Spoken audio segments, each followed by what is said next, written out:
Hello दोस्तों, कैसे हैं आप सभी। स्वागत है आपका पीआरटी टीचर क्लासेस में। आज हम लोग एनआईडीएलएड के ब्लॉक 1 में यूनिट 4 पढ़ने चल रहे हैं, जिसका नाम है प्रारंभिक शिक्षा का सार्वत्रिकीकरण। प्रारंभिक शिक्षा के सार्वत्रिकीकरण की संगठनात्मक संरचना। ठीक है, अब इसमें हमें आपको बता दें कि क्या क्या हमारा पाठ्यक्रम है। पहले उसके बारे में जान लेते हैं, फिर उसके बाद हम लोग आगे इसके बारे में पढ़ते हुए चलेंगे। देखिए, इसमें कौन कौन सी चीज़ें पढ़नी है। तो प्रारंभिक शिक्षा का संगठनात्मक संरचना कितने भागों में बांटा गया है, इसके बारे में पढ़ना है। ठीक है, इसी में आपको एससीईआरटी, एनसीईआरटी, एसआईईएमटी पढ़ना है, फिर उसके बाद डायट पढ़ना है, फिर बीआरसी, सीआरसी, ये सारी चीज़ें हमको क्या करना है, पढ़ना है। इनके क्या कार्य हैं, इनके कितने विभाग हैं, ठीक है, इनकी कितनी समितियां हैं, ठीक है, ये सारे चीज़ पढ़ने हैं। इसमें कौन कौन से लोग अपने योगदान देते हैं, ठीक है, और ये किस तरह से प्राथमिक विद्यालय या प्रारंभिक शिक्षा पर हावी होता है या प्रभावित करता है, ये सारी चीज़ें हमें आज इसके बारे में पढ़ना है। ठीक है, तो सबसे पहला अगर देखा जाए तो इसे जो प्रारंभिक शिक्षा का, ठीक है, प्रारंभिक शिक्षा का संगठनात्मक जो संरचना है, ठीक है, विभिन्न स्तर पर वो पढ़ना है हमको। तो पहली पहली हेडिंग जो होगी वो होगी प्रारंभिक शिक्षा विभिन्न स्तरों पर संगठनात्मक संरचना। ठीक है, प्रारंभिक शिक्षा की विभिन्न स्तरों पर संगठनात्मक संरचना, ये पढ़ना है। पहला हेडिंग यही है आपका। इसमें कहा गया कि जो प्रारंभिक शिक्षा को संचालित करना है, उसके लिए जो विभाग बनाए गए हैं, जो संगठनात्मक संरचना की गई है विभिन्न स्तर पर, वो तीन उसके स्तर हैं। पहला है आपका राष्ट्रीय स्तर पर, दूसरा है आपका राज्य स्तर पर, तीसरा है आपका जिला स्तर पर। ठीक है, तो पहला राष्ट्रीय स्तर पर अगर बात करें तो राष्ट्रीय स्तर पर आपका एनसीईआरटी आ जाता है। ठीक है, जिसे कहा जाता है राष्ट्रीय शैक्षिक अनुसंधान एवं प्रशिक्षण परिषद। ठीक है, राष्ट्रीय शैक्षिक अनुसंधान एवं प्रशिक्षण परिषद। दूसरा आ जाता है, क्या आपका आता है, तो राज्य स्तर पर, तो राज्य शैक्षिक अनुसंधान एवं प्रशिक्षण परिषद, जिसे एससीईआरटी कहा जाता है। इसी में एक और भाग होता है राज्य शैक्षिक प्रबंधन एवं प्रशिक्षण संस्थान, जिसे एसआईईएमटी कहा जाता है। ये दो चीजें हो गई। उसके बाद आ जाइए आप जिला स्तर पर। जिला पर तो जिला शिक्षा एवं प्रशिक्षण, जिसे डाइट आप लोग कहते हैं। ठीक है, जिला शिक्षा एवं प्रशिक्षण संस्थान। इसी में आ जाता है खंड स्तर पर, जिसे बीआरसी कहा जाता है, खंड संसाधन केंद्र। उसके बाद संकुल संसाधन केंद्र। इन्हीं के बारे में हमको पढ़ना है, इसी को हमको आगे लेकर चलना है। ठीक है, तो पहले आप क्या करिए, इसका स्क्रीनशॉट ले लीजिए।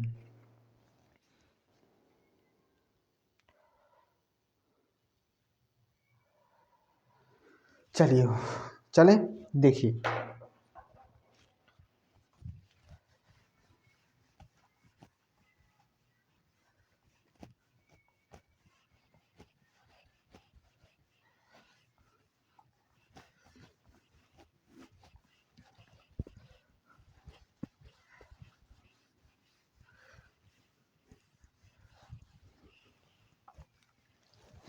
देखिए, अब हमें पहला क्या पढ़ना है, तो राष्ट्रीय स्तर पर। क्या पढ़ना है, तो राष्ट्रीय स्तर पर, राष्ट्रीय राष्ट्रीय स्तर पर।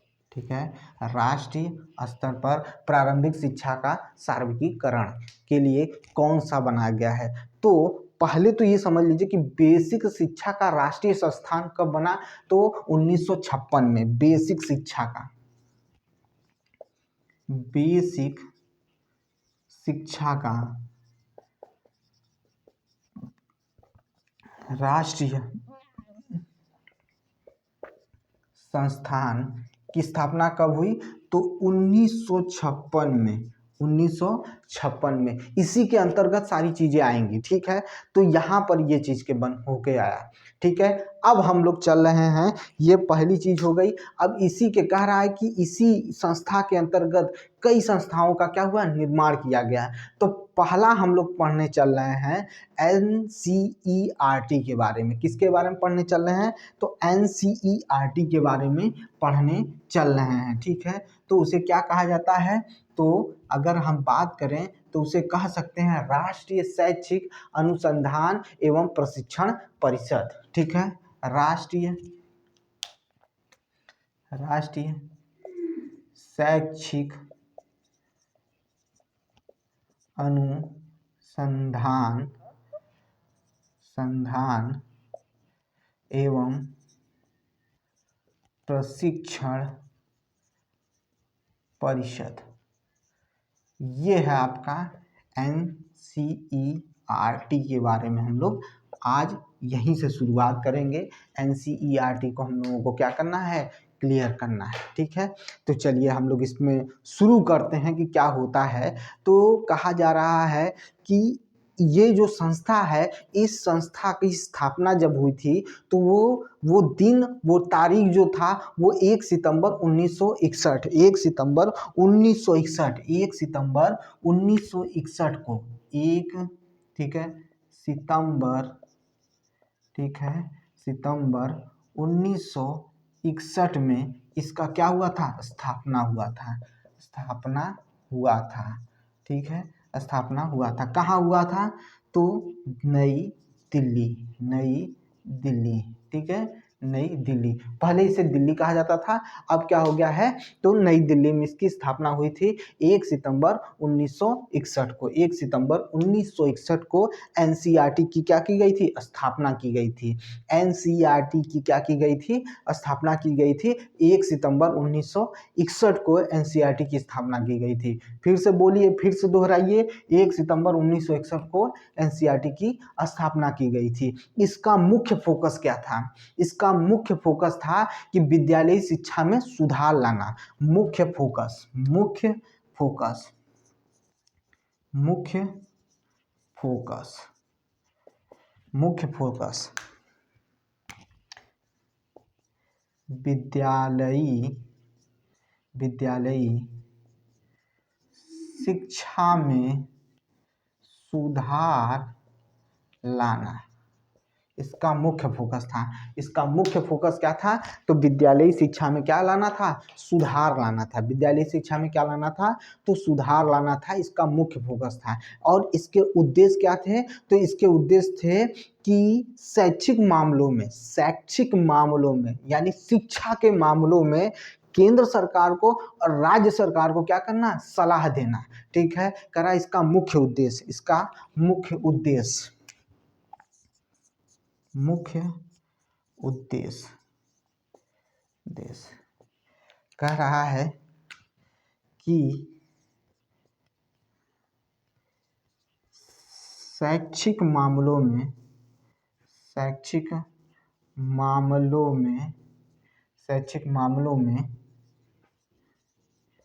केंद्र सरकार व राज्य सरकार को सलाह देना, इसका मुख्य कार्य था।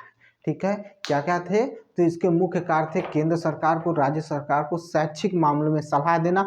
मुख्य फोकस था विद्यालय शिक्षा में सुधार करना, और 1 सितंबर 1961 में इसकी स्थापना की गई थी। ठीक है, ये था NCERT का, थोड़ा सा आपको पहचान दिया गया। अब सुनिएगा क्या हुआ कि NCERT में एक महासभा होती थी। क्या होती थी, पहले इसका स्क्रीनशॉट ले लीजिए, इसका स्क्रीनशॉट लीजिए। चलिए चलते हैं, पहले बात फिर उसके बाद इसको लिखा जाएगा। ठीक है, तो पहले सुनते रहिए फिर लिखते रहिए। ठीक है, सुनिएगा, मैंने क्या कहा, NCERT में एक महासभा का गठन हुआ। ठीक है, यानी ये कहा जाए कि एक महासभा होती थी जिसमें सभी राज्य के और केंद्र शासित प्रदेश के भी, सभी राज्य के और केंद्र शासित प्रदेश के भी क्या हुआ करते थे, शिक्षा मंत्री हुआ करते थे। और कुछ प्रख्यात शिक्षाविद भी होते थे, कुछ प्रख्यात शिक्षाविद भी होते थे, और अध्यापक भी क्या होते थे इसमें, जो प्रतिनिधित्व करते थे। क्या करते थे, प्रतिनिधित्व करते थे। ठीक है, महासभा, किसकी महासभा भाई, किसकी महासभा, तो NCERT की महासभा होती थी। NCERT की क्या होती थी, महासभा होती थी, जिसमें क्या होते थे, सभी राज्यों के शिक्षा मंत्री और केंद्र शासित प्रदेश के भी शिक्षा मंत्री होते थे। ठीक है, यानी स्टेट गवर्नमेंट एंड UT। ठीक है, इसके कौन होते थे, तो शिक्षा मंत्री। कौन होते थे, शिक्षा मंत्री। ठीक है, एजुकेशन मिनिस्टर, ठीक है, एजुकेशनल मिनिस्टर होते थे। और क्या होते थे, प्रख्यात शिक्षाविद होते थे, प्रख्यात, ठीक है, प्रख्यात शिक्षाविद, ठीक है, प्रख्यात शिक्षाविद होते थे।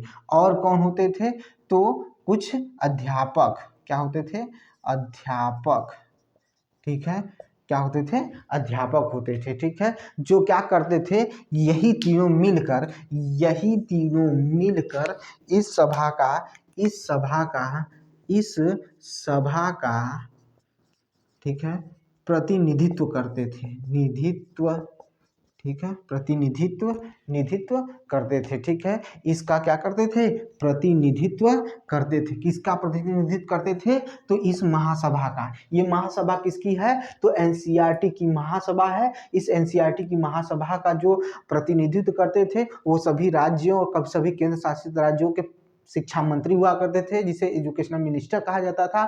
और उसके बाद कौन होता था, तो प्रख्यात शिक्षाविद होते थे और अध्यापक होते थे, जो इसका क्या करते थे, प्रतिनिधित्व करते थे। अब हम लोग पढ़ेंगे एनसीईआरटी के 4 उद्देश्य पढ़ेंगे। कितने उद्देश्य, 4 उद्देश्य। देखिए, चलिए इसका स्क्रीनशॉट लीजिए, चलिए ठीक है।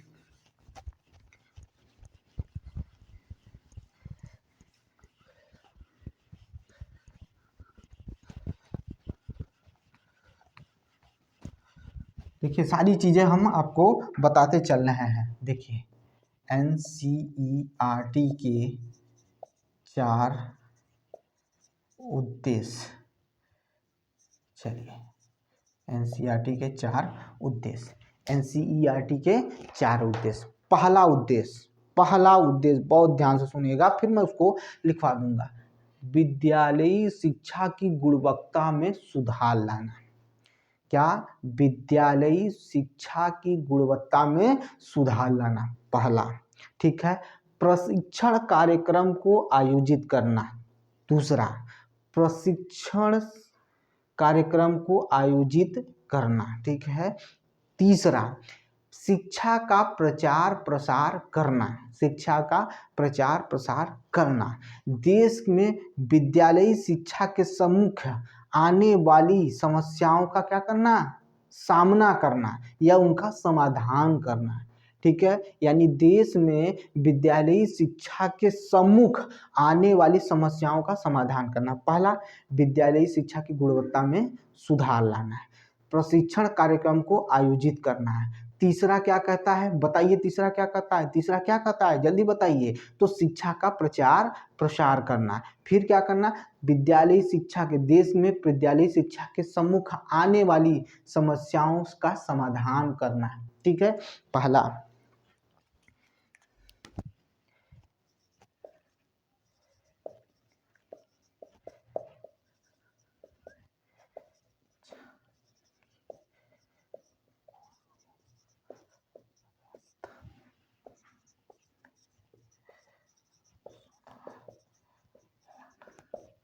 पहला क्या है, तो विद्यालयी शिक्षा की गुणवत्ता में सुधार लाना, विद्यालयी शिक्षा की गुणवत्ता में सुधार लाना, ठीक है। दूसरा क्या करना, प्रशिक्षण कार्यक्रम आयोजित करना, प्रशिक्षण कार्यक्रम आयोजित करना। तीसरा, शिक्षा का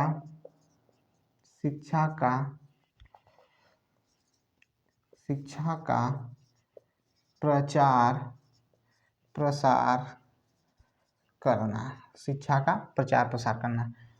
देश में विद्यालयी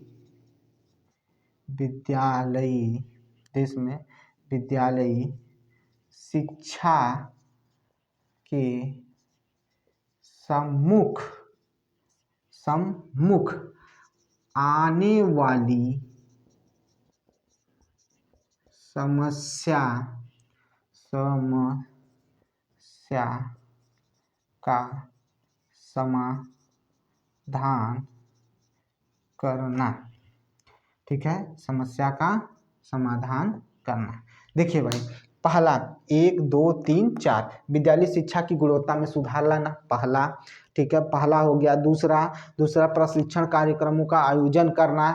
तीसरा, विद्यालयी शिक्षा का क्या करना, विद्यालयी शिक्षा शिक्षा का प्रचार प्रसार करना, फिर विद्यालयी शिक्षा के सम्मुख आने वाली समस्याओं का समाधान करना। ये इसके चार क्या है, मुख्य अंग हैं। चार इसके क्या हैं, चार उद्देश्य हैं जो वो क्या करता है, अपनी तरफ से क्या करता है, पूरा करता है। इसको तुरंत स्क्रीनशॉट लीजिए।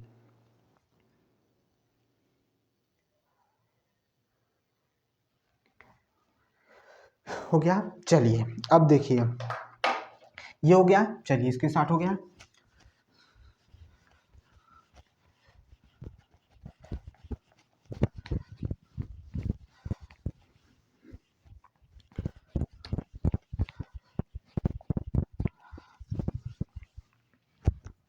चलिए देखिए, सुनिएगा ध्यान से। अब हम लोग चल रहे हैं एनसीईआरटी के संस्थान या कहा जाए विभिन्न निकाय। किसकी बात करने चल रहे हैं, तो हम बात करने चल रहे हैं एनसीईआरटी के विभिन्न निकाय या संस्था, निकाय या संस्था। एनसीईआरटी के विभिन्न निकाय या संस्था या संस्थान लिख लीजिए, संस्थान, ठीक है, विभिन्न निकाय एवं संस्थान। देखिए ये भी क्या है, मुख्यतः चार प्रकार के हैं, ठीक है, मुख्यतः क्या है, चार प्रकार के संस्थानों की बात हुई है। पहला का मैं सुनिएगा ध्यान से, ठीक है, और उनके स्थान के नाम भी बताऊंगा। तो सुनिएगा क्या से, राष्ट्रीय शिक्षा संस्थान, राष्ट्रीय शिक्षा संस्थान नई दिल्ली, राष्ट्रीय शिक्षा संस्थान नई दिल्ली। दूसरा, केंद्रीय शैक्षिक प्रौद्योगिकी संस्थान, केंद्रीय शैक्षिक प्रौद्योगिकी संस्थान नई दिल्ली, ठीक है, ठीक है, राष्ट्रीय शैक्षिक प्रौद्योगिकी संस्थान नई दिल्ली। पंडित सुंदरलाल शर्मा केंद्रीय व्यावसायिक शिक्षा संस्थान, कहाँ, भोपाल। सुनिएगा, पंडित सुंदरलाल शर्मा केंद्रीय व्यावसायिक शिक्षा संस्थान नई दिल्ली। उसके बाद क्षेत्रीय शिक्षा संस्थान जो अजमेर, भोपाल, मैसूर और शिलांग और भुवनेश्वर में स्थित है। अजमेर, भोपाल, मैसूर, भुवनेश्वर और शिलांग में स्थित है। ये चार इनकी संस्थाएं हैं। क्या है, चार इनकी संस्थाएं हैं। चलिएगा, लिखिए भी और बोलते रहिए। देखिए, राष्ट्रीय शिक्षा संस्थान नई दिल्ली,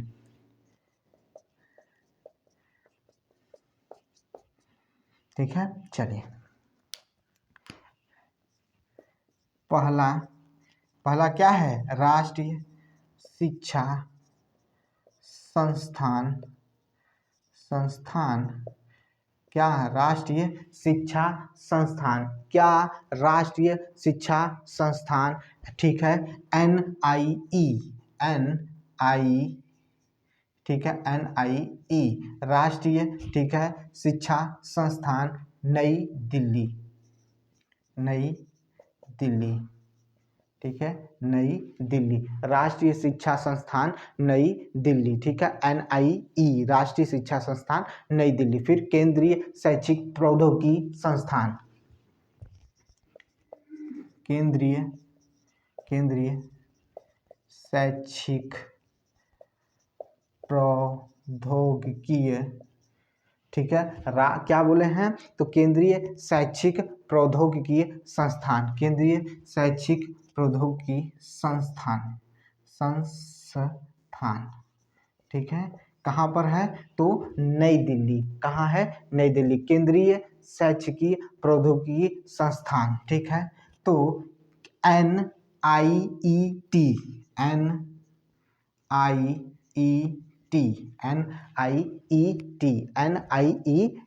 ठीक है, कहाँ, नई दिल्ली, नई दिल्ली।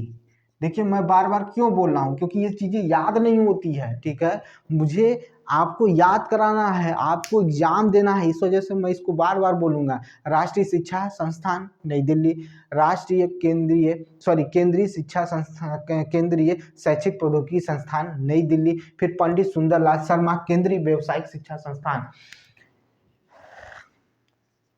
पंडित सुंदरलाल शर्मा, ठीक है, पंडित सुंदरलाल शर्मा केंद्रीय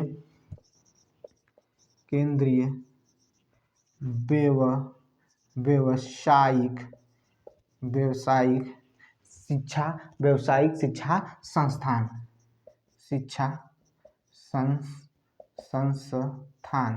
ठीक है, कहाँ पर है? नई दिल्ली। कहाँ पर है? नई दिल्ली। इसको क्या बोलेंगे? तो पंडित PSSIVE, ठीक है, PSSIVE,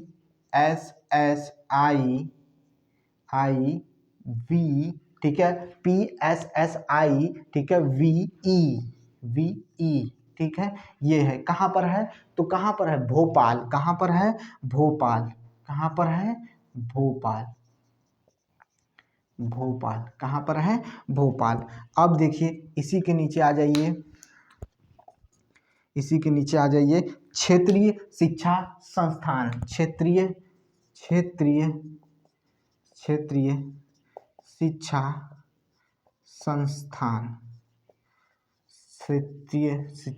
संस्थान, क्षेत्रीय शिक्षा संस्थान, RIE, ठीक है, RIE, ठीक है, RIE, क्षेत्रीय शिक्षा संस्थान, RIE, क्षेत्रीय शिक्षा संस्थान, RIE, कहाँ?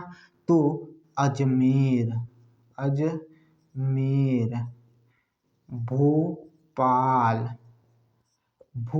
भोपाल, फिर कहाँ? शिलांग, कहाँ हो गया? अजमेर, भोपाल, शिलांग, मैसूर, फिर कहाँ पर? भुवनेश्वर, ठीक है, मैसूर, फिर उसके बाद कहाँ पर? भुवनेश्वर। कहाँ पर? भुवनेश्वर, ठीक है, ये हो गए आपके। तो मैं फिर से बोल देता हूँ, सुन लीजिएगा। देखिए पहला क्या है? तो राष्ट्रीय शिक्षा संस्थान नई दिल्ली, ठीक है, फिर केंद्रीय प्रौद्योगिकी शिक्षा संस्थान, कहाँ पर? नई दिल्ली में, ठीक है। उसके बाद कहाँ पर?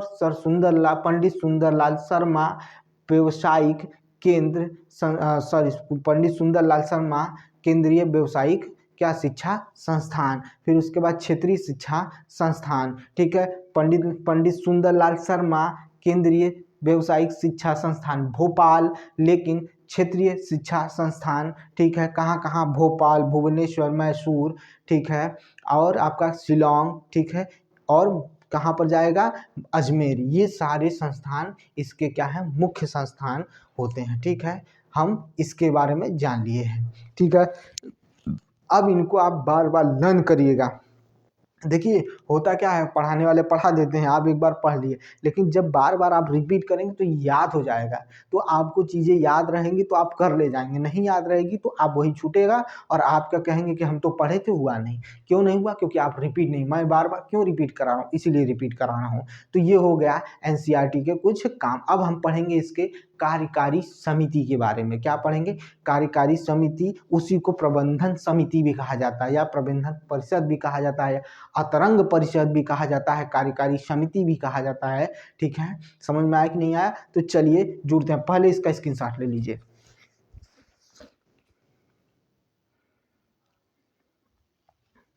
चलिए अब सुनिएगा क्या हम बताने चले हैं। तो NCERT की मुख्य अतरंग परिषद या प्रबंधन परिषद इसकी कार्यकारी समिति है, ठीक है। मैंने क्या कहा? मैंने कहा कि NCERT की मुख्य, ठीक है, अतरंग परिषद या कार्यकारी परिषद, ठीक है, या प्रबंधन परिषद क्या है? इसकी कार्यकारी समिति है, ठीक है। समझ में आई बात? फिर से सुनिएगा। NCERT की मुख्य अतरंग परिषद या प्रबंधन परिषद इसकी कार्यकारी समिति है, उसी के बारे में हम लोग क्या करेंगे? पढ़ने चल रहे हैं, ठीक है। तो सुनिएगा, मानव संसाधन विकास मंत्रालय, ठीक है, या कहा जाए मानव संसाधन विकास मंत्रालय या उसके मंत्री, ठीक है, कह रहा है सामान्य सभा के क्या है पदेन अध्यक्ष होते हैं, यानी मानव संसाधन विकास मंत्रालय के मंत्री इसके क्या कहलाते हैं, सामान्य सभा के पदेन अध्यक्ष कहलाते हैं। ठीक है, अब सामान्य सभा में निम्नलिखित सदस्य होते हैं, क्या होते हैं, निम्नलिखित सदस्य होते हैं। ठीक है, पहले पढ़ लीजिए फिर लिख लीजिए, कोई दिक्कत नहीं है। तो पहले मैंने क्या बताया कि यहाँ पर एक अतरंग क्या है आपका, तो परिषद है या प्रबंधन परिषद है, जिसे कार्यकारी समिति भी कहते हैं, ये उसी का क्या है रूप है। ठीक है, पहली चीज हो गई। अब इसमें क्या हो रहा है कि केंद्रीय मानव संसाधन विकास मंत्री सामान्य सभा का पदेन अध्यक्ष होता है। फिर से सुनिएगा, केंद्रीय मानव संसाधन विकास मंत्री सामान्य सभा का क्या होता है, पदेन अध्यक्ष होता है। सामान्य सभा में मुख्य सदस्य होते हैं, क्या होते हैं, मुख्य सदस्य होते हैं। ठीक है, पहले लिख लेते हैं थोड़ा सा फिर आगे चलते हैं। देखिए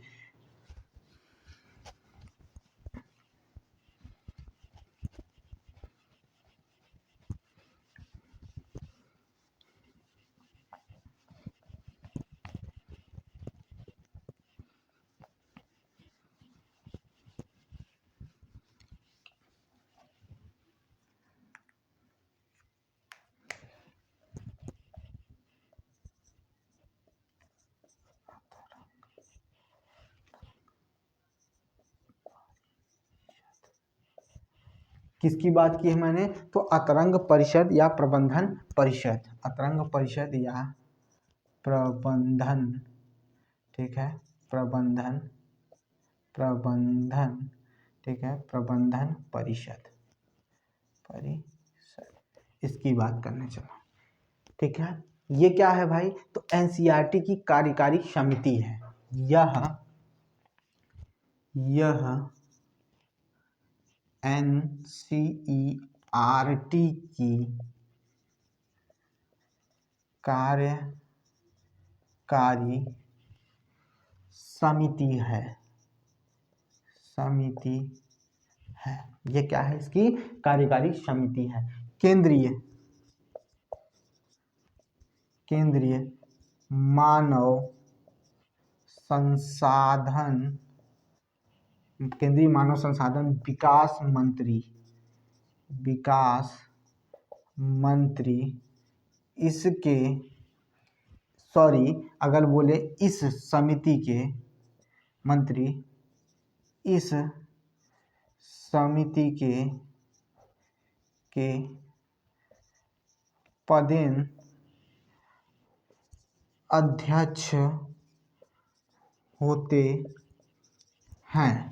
ठीक है, क्या होते हैं, पदेन अध्यक्ष होते हैं। कौन होता है, तो केंद्रीय मानव संसाधन विकास मंत्री इसके पदेन अध्यक्ष होते हैं। इस समिति के निम्नलिखित क्या हैं, सदस्य हैं। निम्नलिखित सदस्य, सारे सदस्यों के बारे में लिखेंगे क्योंकि इनमें से प्रश्न आते हैं, क्वेश्चन आते हैं। अगर आप इसको बार बार दोहरा लेंगे तो ये आपको लर्न हो जाएगा, जिससे आप इसको क्या कर सकते हैं, कर सकते हैं। ठीक है, तो चलिए इसके बारे में देखते हैं। यहाँ पर हो गया, चलिए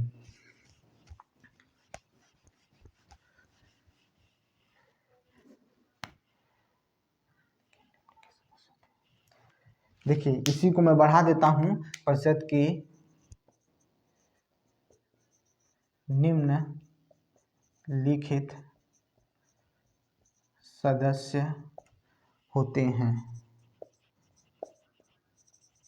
ठीक है, देखिए मैं इतनी जल्दी जल्दी क्यों चल रहा हूँ, क्योंकि ये बड़ा है, क्योंकि इसमें टाइम भी लग रहा जाती है। ठीक है, कुछ लोग इसको 30-30 मिनट में ख़त्म कर दिए, कुछ लोग 60 समरी बना दिए। मैं आपको डिटेल दे रहा हूँ ताकि आपकी चीज़ें तैयार होती रहें, आपको दिक्कत ना हो। ठीक है, समझने में। तो देखिए इसमें मुख्य सदस्य कौन कौन से हैं, सुनते जाइएगा, याद होता जाएगा। ठीक है, अगर आप नहीं सुनेंगे तो आपको याद नहीं होगा, आप परेशान रहेंगे। तो सुनिएगा ध्यान से। पहला मैं बताना चल रहा हूँ कि सभी राज्य के शिक्षा मंत्री,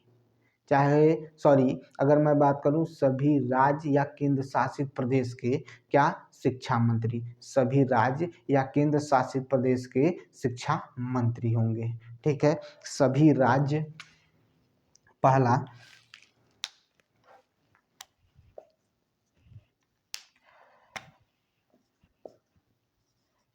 सभी राज्य व केंद्र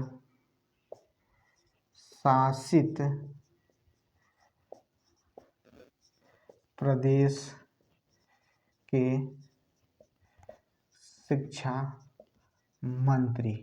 ठीक है, सभी राज्य और केंद्र शासित प्रदेश के कौन रहेंगे? तो शिक्षा मंत्री रहेंगे। फिर कौन रहेगा? तो यूजीसी के अध्यक्ष रहेंगे। कौन रहेंगे? यूजीसी के अध्यक्ष रहेंगे। कौन रहेंगे? तो यूजीसी के अध्यक्ष, यूजीसी के अध्यक्ष। ठीक है, ठीक है, अध्यक्ष यूजीसी के कौन रहेंगे? अध्यक्ष रहेंगे। अब ये मत पूछिएगा कि यूजीसी क्या होता है। ठीक है, अब इसमें आपको इतना पढ़ने के बाद अगर ये कहना पड़ जाए कि यूजीसी क्या होता है तो ये बहुत गलत बात है। ठीक है, आप इससे पहले यूनिवर्सिटी पढ़ चुके हैं इसके बारे में। तो चलिए चलते हैं। हाँ, तो ये हो गए यूजीसी के अध्यक्ष हो गए। फिर भारत सरकार के मानव संसाधन विकास मंत्रालय के सचिव।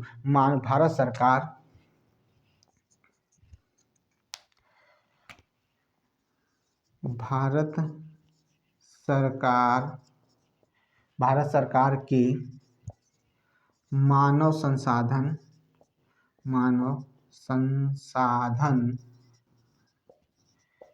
विकास मंत्रालय के सचिव। कौन रहेंगे भाई? सचिव। ठीक है, कौन रहेंगे? सचिव रहेंगे। ठीक है, ये हो गया। और कौन रहेगा? तो विश्वविद्यालयों के कुलपति भी रहेंगे। ठीक है, कौन रहेंगे? तो विश्वविद्यालयों के कुलपति। विश्वविद्यालयों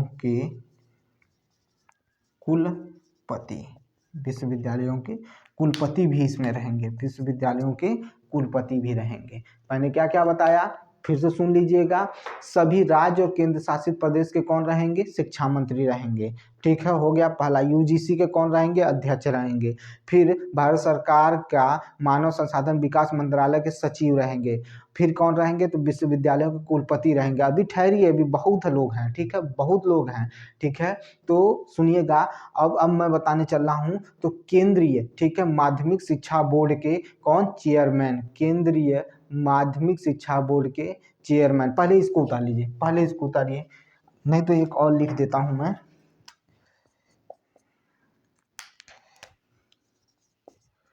केंद्रीय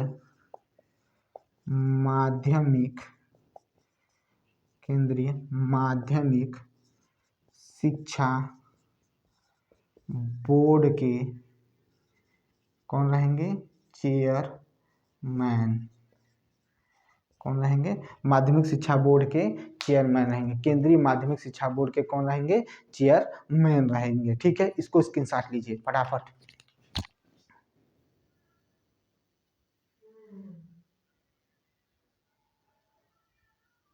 चलिए, हो गया, इतना हो गया भाई। देख लीजिए, अभी बहुत सारे हैं, पहले इनको उतार लीजिएगा। ठीक है, चलते हैं। देखिए, सभी राज्य के और केंद्र शासित प्रदेश के शिक्षा मंत्री, यूजीसी के अध्यक्ष, भारत सरकार मानव संसाधन विकास मंत्रालय के सचिव, विश्वविद्यालय के कुलपति रहेंगे और केंद्रीय माध्यमिक शिक्षा बोर्ड के चेयरमैन रहेंगे। चलिए,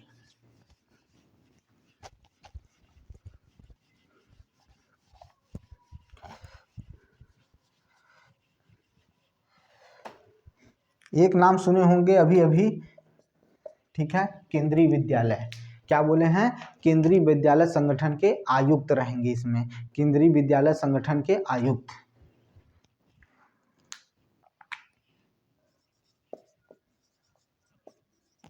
केंद्रीय विद्यालय संगठन के आयुक्त। केंद्रीय विद्यालय संगठन के आयुक्त रहेंगे इसमें। अभी और भी लोग हैं। ठीक है, ये तो अभी इतने बाकी हैं। ठीक है, आयुक्त रहेंगे।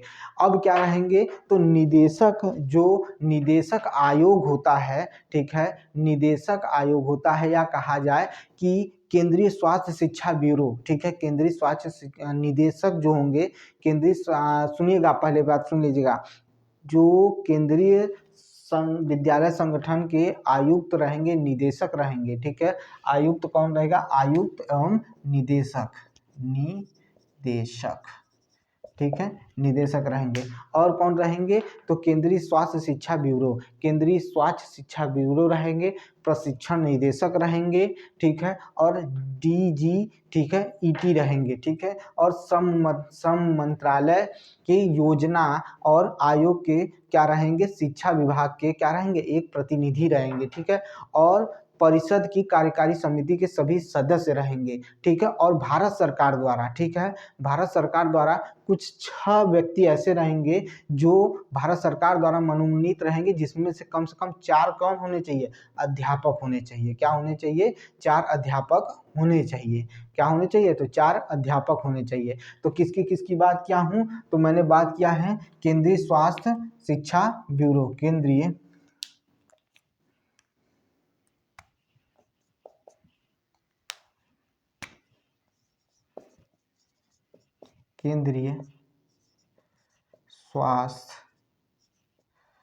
स्वास्थ्य शिक्षा ब्यूरो।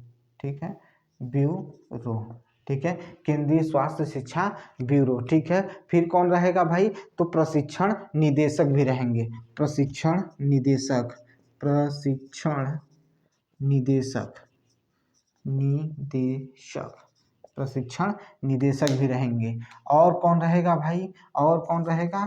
तो श्रम मंत्रालय के, ठीक है, श्रम मंत्रालय के योजना आयोग के, ठीक है, श्रम मंत्रालय, श्रम मंत्रालय, श्रम मंत्रालय, श्रम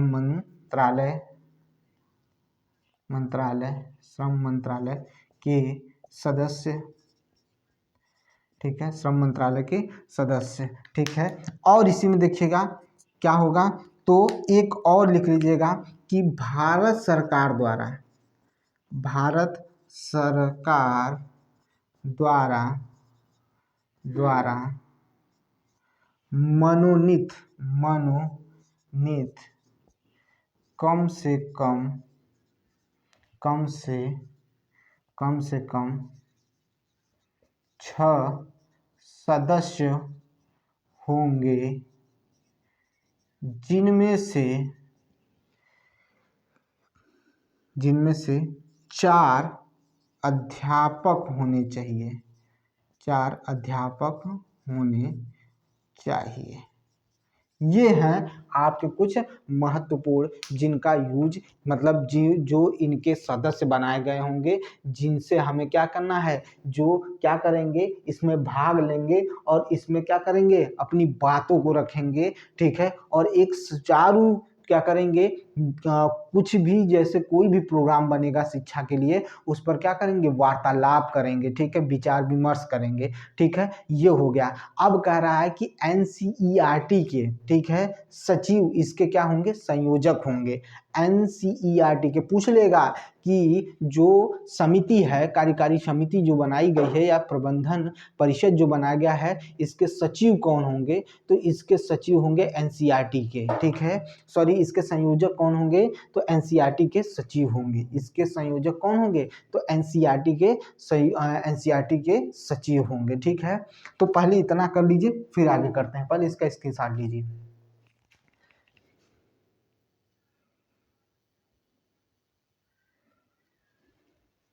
चलिए देखिए,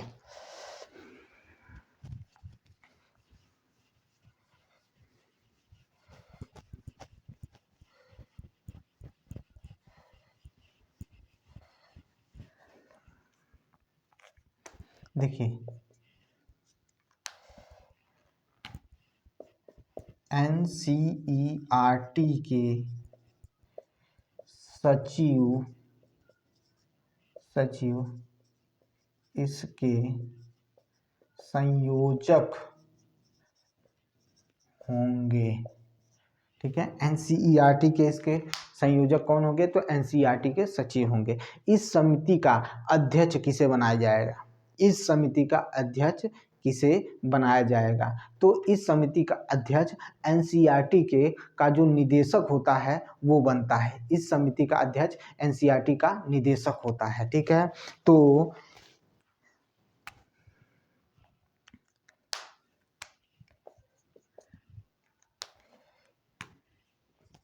इसका अध्यक्ष एनसीईआरटी का निदेशक होता है, निदेशक होता है। ठीक है, ये हो गया आपका, इसको कंप्लीट कर लीजिएगा, इसको 2 बार 3 बार आप पढ़ लीजिएगा, आपकी चीज़ें तैयार हो जाएंगी। इसका स्क्रीनशॉट लीजिए।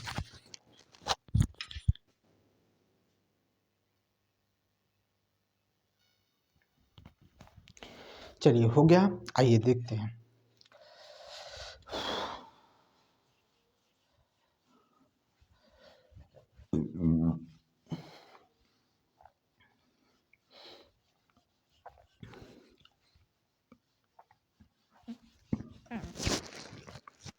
देखिए, अब हमें क्या करना है, तो हमें पढ़ना है कि एनसीईआरटी की भूमिका क्या होती है। ठीक हो, तो हमें पढ़ना है एनसीईआरटी की भूमिका, एनसीईआरटी की भूमिका। ठीक है, भूमिका, इसकी भूमिका क्या होती है।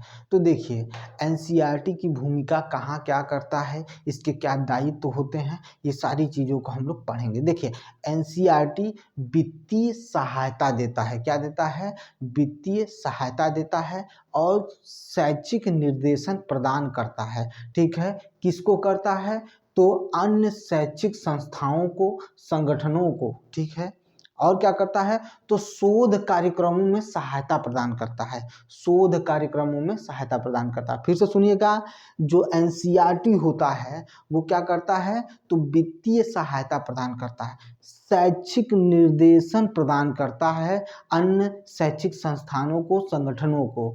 और क्या करता है, जितने भी शैक्षिक संस्थान और संगठन होता है उनमें शोध कार्यक्रमों को कराने में सहायता प्रदान करता है। ये हो गया। फिर विद्यालय शिक्षा से संबंधित, ठीक है, विद्यालय शिक्षा से संबंधित अध्ययनों को क्या करता है, प्रोत्साहित करने का काम करता है। और शोध जो होते हैं, जो नए नए शोध होते हैं, ठीक है, उनके लिए निकाय बनाने का भी काम करता है, या कहा जाए कि शोध करने के लिए वित्तीय सहायता भी दी जाती है। ठीक है, किसके द्वारा, एनसीईआरटी के द्वारा। मैंने क्या कहा,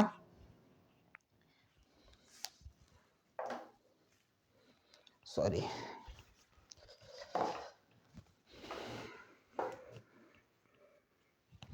देखिए, एनसीईआरटी का मुख्य भूमिका, एनसीईआरटी की मुख्य भूमिका, एनसीईआरटी की मुख्य भूमिका क्या करना, क्या करना, वित्तीय सहायता प्रदान करना। क्या करना, वित्तीय सहायता प्रदान करना, वित्तीय सहायता प्रदान करना, प्रदान करना। ठीक है, वित्तीय सहायता प्रदान करना, वित्तीय सहायता प्रदान करना।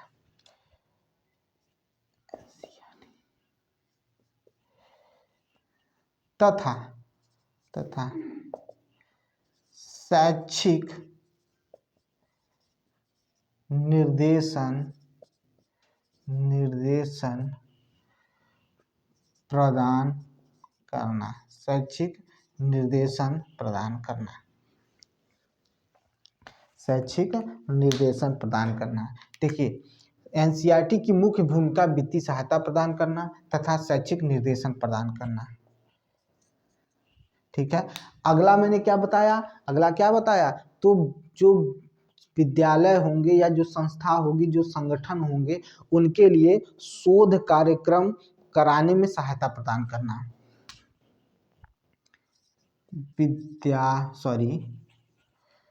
शिक्षण संस्थानों या संगठनों के में संगठनों में होने वाले शोध कार्यक्रमों में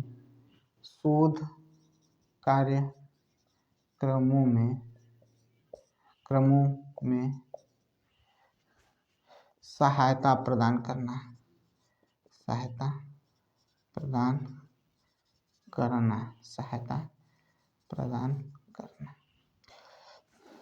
और क्या लिखवाया, तो और क्या हो जाएगा, और क्या बताया, तो विद्यालय शिक्षा संबंधित अध्ययनों को प्रोत्साहित करना। क्या करना, प्रोत्साहित करना। ये तो बार बार आप लिखे हैं, लेकिन एक चीज और लिख लीजिए कि शोध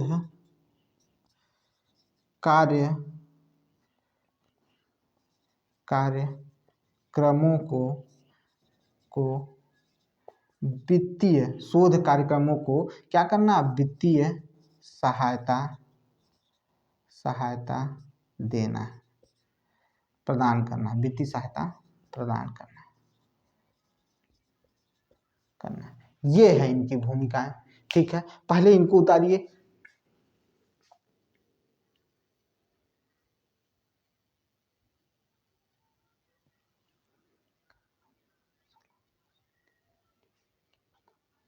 ठीक है, ये हो गया। अगर आपने इसका स्क्रीनशॉट ले लिया है तो चलिए आगे चलते हैं। जितने इम्पोर्टेंट है आपको एनसीईआरटी में, मैं उन सबको करा रहा हूँ, सिर्फ आप उसको पढ़िए, लर्न करिए, तैयार करिए। ठीक है, बाकी मैं सारी चीज़ें आपको तैयार कराता रहूँगा। ठीक है, देखिए अब सुनिएगा, आपके लिए सबसे मुख्य सूचना ये है कि आरटीआई एक्ट 2009 के जितने भी प्रावधान हैं सब मैं लेके एक वीडियो में आ रहा हूँ। ठीक है, ये आपके लिए एक महत्वपूर्ण सूचना है। कृपया इस हमारे चैनल को सब्सक्राइब करिए और लोगों के बीच शेयर करिए। चलिए अगला चलते हैं। क्या बात है कि जो कार्यक्रम सलाहकार समिति होती है, ठीक है, कार्यक्रम सलाहकार समिति एनसीईआरटी की प्रधान संस्था है। ठीक है, कार्यक्रम सलाहकार समिति, ठीक है, कार्यक्रम सलाहकार समिति, ठीक है, एनसीईआरटी की प्रधान समिति होती है। एनसीईआरटी की प्रधान समिति होती है।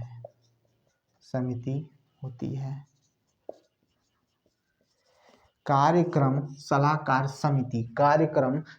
समिति एनसीईआरटी की कौन सी समिति होती है, तो प्रधान समिति होती है या प्रधान संस्था होती है या प्रधान संस्था है। ठीक है, यानी कार्यक्रम सलाहकार समिति एनसीईआरटी की प्रधान समिति या संस्था है। ठीक है, अब देखिए कि मुख्य संस्थागत एजेंसी के रूप में क्या कार्य करती है एनसीईआरटी, उसकी बात करें तो एनसीईआरटी के विशिष्ट कार्य क्या क्या हैं उसके बारे में पढ़ेंगे। ठीक है, तो एनसीईआरटी के विशिष्ट या कहा जाए मुख्य कार्य, ठीक है, एनसीईआरटी के विशिष्ट कार्य या मुख्य कार्य क्या क्या है, तो अब उसके बारे में हम लोग क्या करेंगे, पढ़ेंगे। इसका स्क्रीनशॉट ले लीजिए।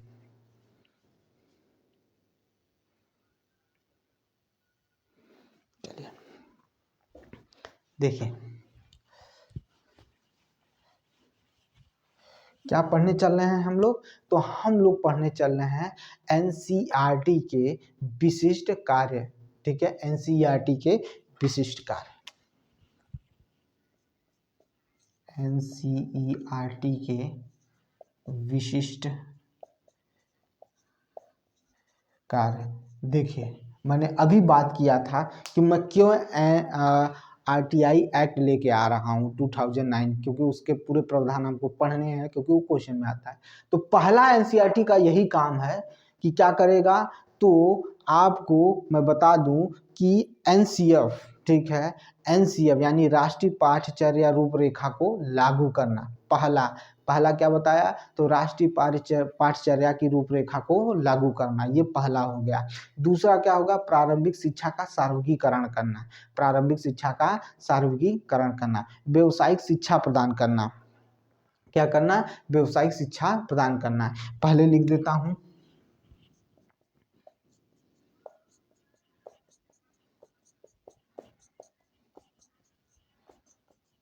देखिए एनसीएफ को लागू करना है, एनसीएफ को लागू करना है, ठीक है, एनसीएफ को लागू करना है। फिर प्रारंभिक शिक्षा का सार्वत्रिकीकरण करना, ठीक है, प्रारंभिक शिक्षा का सार्वत्रिकीकरण करना, एनसीएफ को लागू करना, व्यावसायिक शिक्षा प्रदान करना, ठीक है, व्यवसायिक, ठीक है, व्यवसायिक शिक्षा प्रदान करना, व्यवसायिक शिक्षा प्रदान करना है, ठीक है, व्यावसायिक शिक्षा प्रदान करना, व्यावसायिक शिक्षा प्रदान करना, ठीक है। देखिए कुछ चीज़ें होती हैं, ठीक है, जो बार बार रिपीट करने से याद होती हैं, तो व्यावसायिक शिक्षा प्रदान करना, एनसीएफ को लागू करना, प्रारंभिक शिक्षा को क्या करना, प्रारंभिक शिक्षा का भी क्या करना, सार्वत्रिकीकरण करना, विशेष आवश्यकता वाले बच्चों की शिक्षा भी पर ध्यान देना, विशेष आवश्यकता वाले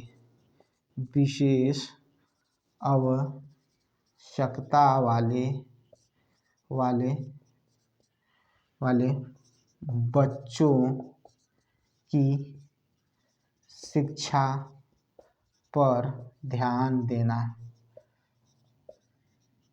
ठीक है, विशेष आवश्यकता वाले बच्चों की शिक्षा पर ध्यान देना, ठीक है। पूर्व बाल्यकाल शिक्षा भी होनी चाहिए, क्या होनी चाहिए, पूर्व बाल्यकाल शिक्षा, ठीक है, पूर्व बाल्यकाल शिक्षा, ये भी होना चाहिए, पूर्व बाल्यकाल शिक्षा होनी चाहिए, क्या होनी चाहिए, पूर्व बाल्यकाल शिक्षा होनी चाहिए। मूल्यांकन कैसा होना चाहिए, सतत और व्यापक होना चाहिए, मूल्यांकन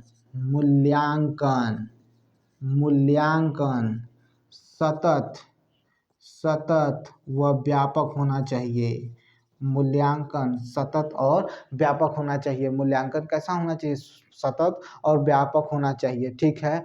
शिक्षा कैसी होनी चाहिए, मूल्यवान शिक्षा होनी चाहिए, ठीक है, कैसी शिक्षा होनी चाहिए, मूल्यवान शिक्षा होनी चाहिए, ठीक है। शैक्षिक प्रौद्योगिकी होना चाहिए, क्या होना चाहिए, शैक्षिक प्रौद्योगिकी होनी चाहिए, ठीक है। अध्यापक की शिक्षा में सुधार होना चाहिए,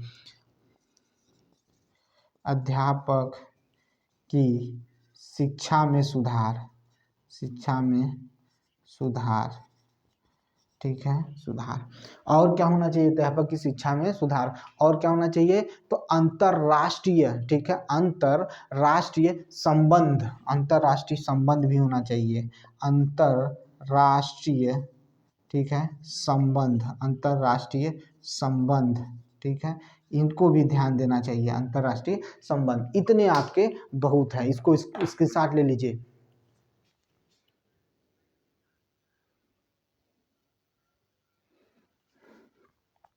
चलिए अब ये हो गया आपका। अब हम लोग पढ़ेंगे एनसीईआरटी के कार्य, ये प्रमुख थे, ठीक है, विशिष्ट कार्य थे। अब एनसीईआरटी के कार्य,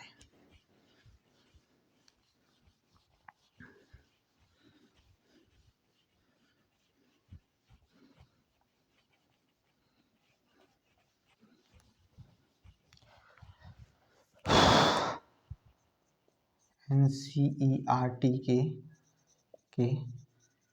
कार्य, मैं एक भी चीज आपके लिए नहीं छोड़ूंगा कि आपको ये महसूस हो कि नहीं ये नहीं पढ़ाया गया, ठीक है, सारी चीजें आपको पढ़ाई जाएंगी, ठीक है।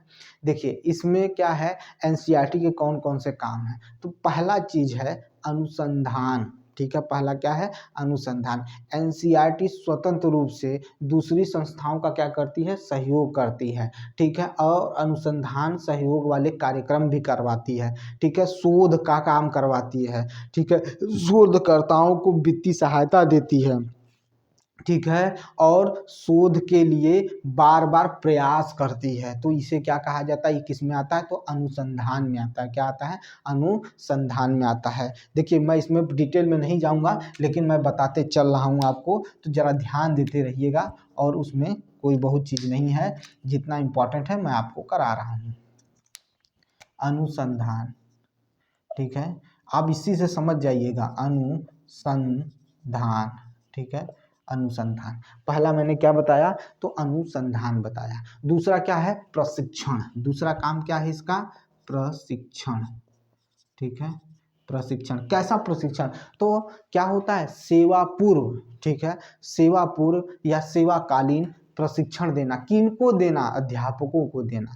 किनको देना, अध्यापकों को। सेवा पूर्व यानी सेवा से पहले प्रशिक्षण, जिसे कहते हैं बीटीसी बीएड, ठीक है, जेबीटी इसे भी कहा जाता है। और सेवा से पूर्व और सेवाकालीन यानी सेवा के समय में भी प्रशिक्षण देना। तीसरा विकास। तीसरा क्या है, तो विकास। क्या है, विकास। अब क्या है, विकास का मतलब समझिए कि जो शैक्षिक प्रौद्योगिकी है, ठीक है, वो किस तरह से विकास कर रही है। जो उसके विकास में जो सहायक सामग्री हैं, जो अध्यापक होने चाहिए वो कैसे होने चाहिए, मूल्यवान विधियां क्या होनी चाहिए, ठीक है, किस तकनीकी से पढ़ाया जाए कि बच्चों का विकास हो सके, ठीक है, या कहा जाए कि हमारे देश की शिक्षा का विकास हो सके, तो ये विकास हो गया। फिर क्या आता है, तो सेवा पूर्व और सेवाकालीन प्रशिक्षण, इसके बारे में बात हो चुकी है। फिर क्या बताए, अभिमुखीकरण। क्या होता है, अभिमुखीकरण। अभिमुखीकरण, अभिमुखीकरण। देखिए किसकी बात कर रहे हैं, तो अभिमुखीकरण की बात कर रहे हैं। जरा सुनिएगा ध्यान से, ये बहुत पूछता है, ठीक है। तो अभिमुखीकरण के बारे में सुन लेंगे तो समझ में आ जाएगा। यह विद्यालयी शिक्षा या विद्यालय शिक्षा से जुड़े व्यक्तियों को, ठीक है, नए विकास के विचार, ठीक है, या विचारधाराओं या सभी विषयों में नए ज्ञान से अवगत कराने को क्या कहा जाता है, अभिमुखीकरण कहलाता है। यानी शिक्षा से, यानी विद्यालयी शिक्षा से और शिक्षा से संबंधित कार्यक्रमों में नए विधियों का प्रयोग करना, फिर नए विचारों का प्रयोग करना, ठीक है। और क्या कह रहा है कि अगर आप सभी विषयों में नए ज्ञान को जोड़ रहे हैं या उससे अवगत करा रहे हैं, तो इसी को क्या कहा जाता है, अभिमुखीकरण कहलाता है, ठीक है। अब देखिए, अध्ययन, खोज और सर्वेक्षण, मतलब भाई अध्ययन करना, ठीक है, नई चीज़ों को सीखना, ठीक है, खोज करना, ठीक है, सर्वेक्षण करना, ये सारे दायित्व किसके होंगे, तो विद्यालयी शिक्षा के लिए कौन करेगा, एनसीईआरटी करेगा। शिक्षा का प्रचार प्रसार करेगा, ठीक है। फिर क्या हो रहा है, एक बहुत इंपॉर्टेंट है, मंत्रणा। क्या है, मंत्रणा। मंत्रणा का मतलब क्या होता है, सलाह होता है। मंत्रणा, जिसका अर्थ होता है सलाह। क्या होता है, सलाह। मंत्रणा का अर्थ क्या होता है, सलाह होता है। क्या होता है, सलाह होता है। क्या करता है, कौन करता है, एनसीईआरटी। एनसीईआरटी क्या करता है, तो एनसीईआरटी शिक्षा पर यानी विद्यालयी शिक्षा पर, अध्यापक शिक्षा पर केंद्र सरकार और राज्य सरकार को क्या देता है, सलाह देता है, ठीक है। क्या करता है, सलाह देता है। कौन देता है, तो एनसीईआरटी देता है। किस पर देता है, विद्यालयी शिक्षा पर और अध्यापक की शिक्षा पर राज्य सरकार और केंद्र सरकार को सलाह देता है। इसी को कहा जाता है मंत्रणा। मंत्रणा का अर्थ होता है सलाह देना, ठीक है। इसको स्क्रीनशॉट ले लीजिए।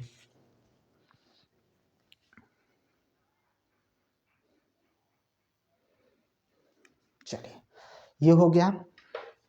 चलिए अब देखिए,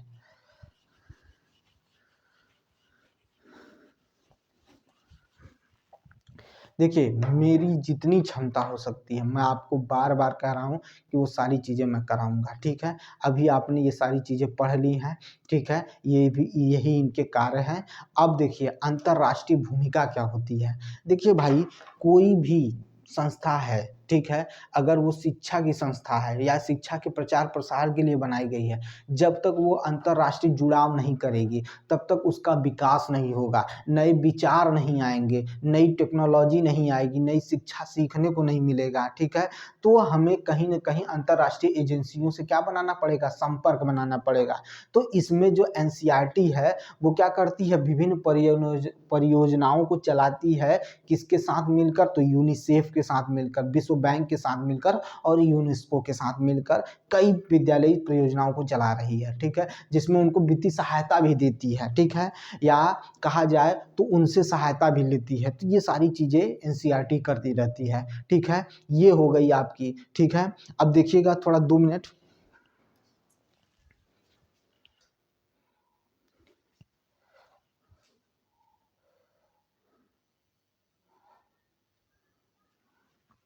देखिए समय का भी ध्यान रखते हुए चलना है ताकि वो भी सारी चीज़ें होती रहें, ठीक है। तो अब हम लोग क्या करेंगे, आज यही इतना ही पढ़ते हैं। अब हम लोग नेक्स्ट वीडियो में मिलेंगे, किसको लेकर, SCERT को लेकर, ठीक है। SCERT को लेकर हम लोग मिलेंगे, ठीक है। मिलते हैं नेक्स्ट वीडियो में, ठीक है। और हमारे चैनल को सब्सक्राइब करिए, ज़्यादा से ज़्यादा शेयर करने का प्रयास करिए, क्योंकि ये शिक्षा मुफ्त है, ठीक है। ये जो क्लास चली है वो मुफ्त है और पूरी क्लास आपको मिलेगी, ठीक है। तो मिलते हैं नेक्स्ट वीडियो में।